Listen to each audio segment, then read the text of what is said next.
কোৱা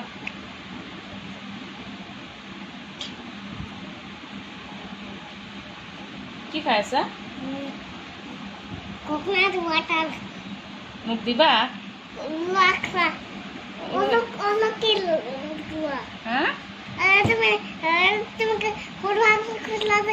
ড্রাগন বল মকালো ড্রাগন দেহিবা খুঁজলা এটা খাও না লাগে এটা কেসা আছে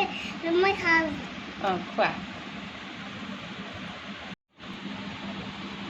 কি খাই আছা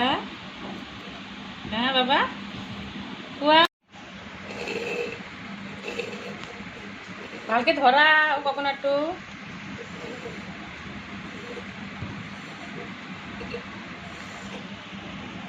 ফিল্টার পানি ভরে দিও ক'ত এই আলি তো কোকোনাট ওয়াটার খাই শেষ হৈছে এতিয়া ফিল্টাৰ পানী ভৰাবা কিয় এনে তিতা খাম যাও চলো লৈ আমা নালাগে ফিল্টাৰ পানী ভৰাব না লাগে